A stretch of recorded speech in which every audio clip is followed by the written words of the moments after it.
Good morning. I hope everybody has had a good week. Hope everybody is looking forward to a weekend with weather that's nicer than we've had for a while on the weekend. And I hope that everybody's ready for one more week before we take a short break. Just as a quick reminder, we're doing Macbeth all the way through till break. Remember that I'm going to be talking today, Monday, and Wednesday. That students will be doing their presentation on the 5th, and we will be having a quiz on the 5th. One of the things I think that's important to remember about Shakespeare is that people borrow his lines, borrow elements from his plots, borrow the names of his characters all the time.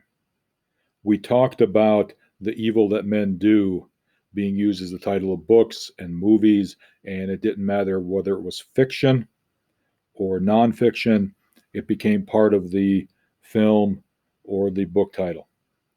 Sometimes, however, even throwaway lines are borrowed. As I understand it, one of the reasons Shakespeare has a lot of references to time in his plays is that most of the plays were performed in the middle of the afternoon, and he didn't have electric lights to turn on and off to give the appearance of being dark or light. And so a lot of times his characters would let us know what time it is. At the start of Hamlet, we find out that it's close to midnight. Here we find out that it is late and that the moon is down. This seems to me to be a throwaway line. However, if you look in the right-hand column, you'll see that Steinbeck borrowed this title from for a play or a short story or a novel, and in fact, it kind of became all three, that was entitled The Moon is Down. You'll notice that it was set in World War II. The town was run over by the equivalent of the Nazis. There was a resistance that formed, and Steinbeck was trying to, as the thing from the university, or San Jose State University says, was trying to show that it was a dark moment, but good would eventually prevail. Shakespeare might, I think, be making that same argument in Macbeth. I'm not sure we'll have time to go back to it, but I do think it's important to understand that this throwaway line, designed to let readers know, or listeners know, or audience members know what was happening in the play when these events were occurring, became the title of a propaganda piece designed to preserve democracy in World War II. The next thing I want to talk about is let's not get picky. A lot of what I'm going to talk about here is the idea of pay attention to this. There are payoffs later in the play. So as we talk through some of these lines and we go through things line by bit or line, there's going to be a payoff or something similar will happen in the play. I'm not going to get too bent out of shape if we decide to call this foreshadowing or if we decide to call it a motif. So, for example, when Macbeth talks about his hands being all bloody, does that foreshadow Lady Macbeth's speech later where out damn spot? Or is this just a motif about water and blood running through the play? And I think there are a lot of spots where we could make an argument one way or the other. I'm not going to get picky. I really don't care. What I want people to understand is that this is a play that is tightly constructed, and that as we look through this drama, we see that Shakespeare's plotting is pretty careful. Unlike some of the other plays where it seems that he forgets things, I think in this one he's pretty tight with his use of symbols, imagery, language. He sets it up and he provides a payoff. Start with the dagger. Macbeth has not murdered Duncan. He's getting ready to go murder Duncan. And all of a sudden he sees this imaginary dagger. As I said earlier, there are 3 or 4 imaginary things to come. There's ghosts, there's spots on hands, there are all sorts of imaginary things that are happening. For me, I think it's important to take a look at this dagger and put it in the context of the supernatural. Put it in the context of the porous self versus the buffered self. Put it in that sort of context. And even, um, you know, Macbeth himself is questioning, what is this thing? Why have you shown up at this time? Why am I drawn to you? Why is all of this happening? And I think it might presage some of the mental decline that happens to both Macbeth and Lady Macbeth later in the play. So as we're reading all of this stuff, think about how it's playing in his Macbeth's mind now, before he does the murder, how visions of things play in Macbeth's mind later, and how this is sort of the start of a mental decline. Um, Even though we'll see, ironically, that perhaps Macbeth turns out to be the stronger of the two characters as we go through later in the play. We keep going here, and he tries to draw a conclusion. If you look down towards the bottom, there's no such thing. It is the bloody business which informs thus to mine eyes. Now o'er one half world nature seems dead, and wicked dreams abuse the curtained sleep. Witchcraft celebrates pale Hecate's offerings.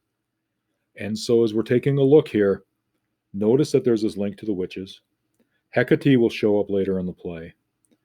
Nature seems dead. In other words, the normal world seems dead. The world that ought to be in this side, on this shoal of time, to use a line that we talked about Monday, or Wednesday, excuse me, seems to be here. And half the world, we have everybody sleeping. But there's wicked dreams, and they're abusing the curtained sleep. And sleep, certainly, I think, is a motif in this play. But abusing the curtained sleep also foreshadows the fact that there seems to be a lot of lack of sleep. We got it earlier, we're getting it again, and we're just going to keep getting this idea of sleep being something that recurs in the play, talking about sleep, thinking about sleep. And so again, I don't care if we call it a motif. I don't care if we foreshadow the things to come. The term doesn't matter. I think it's important to understand that this is here, and we should follow the thread as we keep reading the play.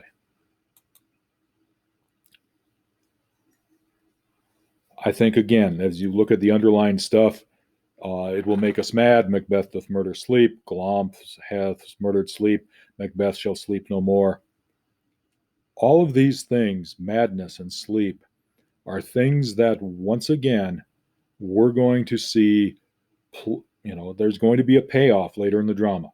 There's going to be a payoff for insanity. There's going to be a payoff for sleep. There's going to be a payoff for all of this stuff. And again, sleep that knits up the raveled sleeve of care. It's a line that gets used a lot. It's a line that's become part of, I think, common parlance. It's become this idiom, the idea that sleep knits up, sews up sleeves that have come undone during the day. The idea of care and worry, sleep fixes it. And what happens when somebody loses sleep, I think, is important. All right. Sleep is a balm of hurt minds. And the idea that these hurt minds will no longer have a balm, that they will no longer have something to protect them, something for them to, heal, I think, is a big chunk of what's happening here. It is setting up what's to come. I talked earlier about this, but there's water, and it's going to wash us the filthy witness from your hand. Okay.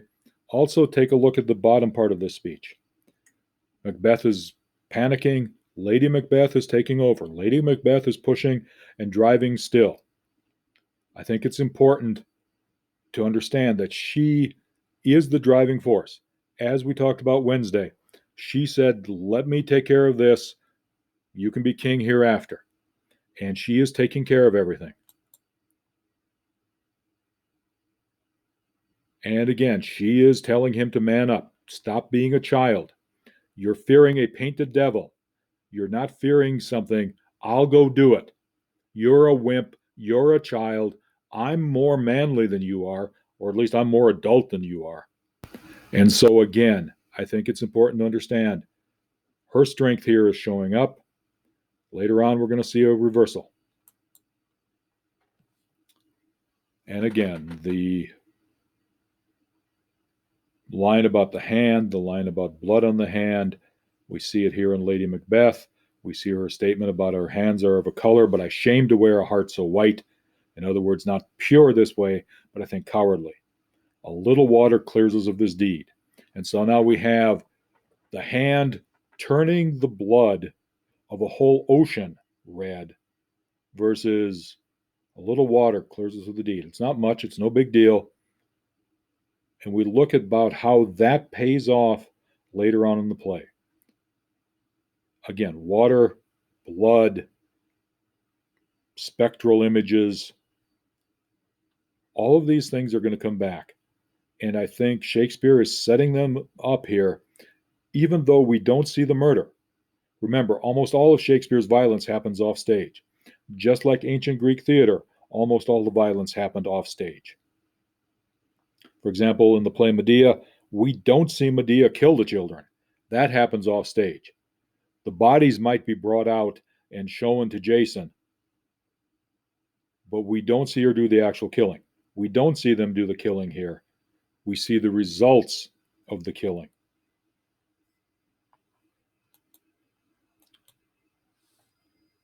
One of the things Shakespeare does exceptionally well, I think, is comic relief. If you look at the definition, it's literary device used in plays and novels to introduce light entertainment between tragic scenes. We have just killed the king. We have just dealt with the murder, the consequences of that murder. And again, I think it's important to remember that for Shakespeare's time, killing the king was an act of going against God in its highest form. Also, I think it's important to remember that there's a sort of a too soon element here. We talk about jokes and one-liners and we say too soon. All right. The gunpowder plot, the idea of equivocation, the drunken porter talks about the equivocation and the equivocator and being admitted into hell.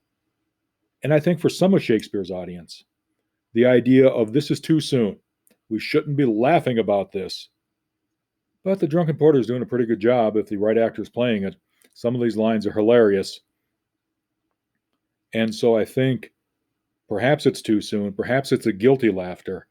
But even now, the jokes about urine and the jokes about drinking too much and the jokes about getting too drunk to be able to perform in bed, all of those jokes, I think, still carry over. And it's important to remember that Shakespeare was not a PG, he's a PG 13, light R sort of playwright. There is a literary device called understatement. And I'm not sure that Shakespeare is using it here, but I do want us to take a look at the difference between Lennox and Macbeth. Lennox lists chimneys being blown down, lamentings heard in the air, strange screams of death, and prophesying with accents terrible. And there was newly hatched to the woeful time, all this terrible stuff. And there were earthquakes. Macbeth, yeah, it was a rough night. The idea that he's trying to cover up for how rough of a night it was for him, whereas Lennox is listing all of the unnatural events that accompanied the unnatural murder of the king. Lennox says this is a night he cannot remember a parallel to it. So, for example, those of you who might be from warmer climates, if this was your first 25 below weather a couple of weeks ago, you might not remember a parallel to it. Those of us who grew up here, we might remember a couple of things. We might say, yeah, it was a cold snap. But if you've never experienced it before, you can't remember a parallel. But this is even deeper than 25 below. There was earthquakes. There were lamentings in the air. There were strange screams of death. Accents terrible. This is like the end of the world as we know it. And Macbeth's response was, "'Twas a rough night." I think it's important to understand that he is almost trying to be too cool by half compared to what everybody else in the play is. Lady Macbeth, I think, is also doing the same thing. Macduff is screaming about, "Come and destroy your sight with the new Gorgon." And if you're not familiar with Greek mythology, remember that Medusa was the Gorgon. She was able to turn people to stone if they merely looked at her. And now we're screaming about murder and treason and looking upon death itself, great doom's image, because it's the murder of a king. Lady Macbeth is, "What? In our house? We had a king murdered in our house? It's like I forgot to sweep up the cobwebs. We've had a king murdered. I forgot to sweep up the cobwebs." I think it's important to look at this contrast. You can never see this again. You can never unsee this. And this is not a joke about never unseeing it. This is the real thing. You can never unsee this thing. Your sight is destroyed with the murder. And Lady Macbeth is worried about it happening in her house. Apparently there was a mouse. I think this too is trying to be too cool by half. All right. Banquo is, I think, talking about too cruel anywhere. But notice the irony here that we as readers know, we as player viewers know, that she is not a gentle lady, that she can definitely hear what they have to speak because she's the one who had this whole plan. She's the one who went in and looked at the body. She's the one who went in and smeared blood all over the grooms who were supposed to take care of him. We know what she's like. Macduff and Banquo don't. That ties into Macbeth's speech that I think ties everything together. The speech is true. "Had I but died an hour before this chance, I had lived a blessed time." And that would be absolutely true. If Macbeth had died an hour ago before he murdered Duncan, he would have lived a blessed life. And now, from this instant, there's nothing serious in mortality, all is but toys. And we are going to see that come through time after time after time. He is going to be killing people. There is nothing serious in mortality. Renown and grace is dead. Whatever grace Duncan had is dead. But the renown that Macbeth had is gone. The grace that accompanied Macbeth is gone. And so now we know all of this stuff that none of the other characters do. We know what Macbeth is saying in the speech. We can even call it equivocation. He is telling the truth in a way that that keeps people from understanding what's going on. All right. But it's true for him as just a simple fact. Everybody on stage views it as true for the wrong reason, and we as the audience know it's true because he's the murderer of the king. A couple of quick dichotomies as we run through here. Wise, amazed, temperate, furious, loyal, and neutral. All of those things, I think, kind of go together. You can't be wise and judicious at the same time you're shocked. You can't be temperate and in control of yourself if you're furious. You can't be loyal and neutral. There's a great picture in Dante's Inferno of people who tried to be neutral instead of being loyal to a flag or banner. They suffered punishment as well. I don't think silver and gold are necessarily dichotomies, but they're certainly set up as juxtapose each other. And who could refrain that had a heart to love, and in that heart courage to make love is known. And again, remember, he doesn't have a heart that loves. Maybe he loves his wife, but he certainly didn't love Duncan. And he doesn't really have all the courage that he's trying to show here. It's one thing to kill somebody in battle. Macbeth seems to be able to do that. The murder seems to be something that unnerved him and that Lady Macbeth had to drive him towards. I think then we get this other opposite. God's benison, God's blessing, go with you and with those that would make good of bad, friends of foes. This is the complete opposite of what's happening in the play. Remember, Macbeth could not say amen. He could not ask for God's blessing. The old man is offering the blessing for the people who are the very opposite of Macbeth. Macbeth is making bad of good. He is making foes of friends. The blessing goes to those who do the opposite. Make good of bad and friends of foes. For today's daily writing, I just want 5 statements about Macbeth. What you like, what you don't like, things you're thinking right now. 5 statements about Macbeth. 5 simple sentences, number them 1 through 5, put them in the folder, and have yourself a good weekend. We'll see everybody on Monday.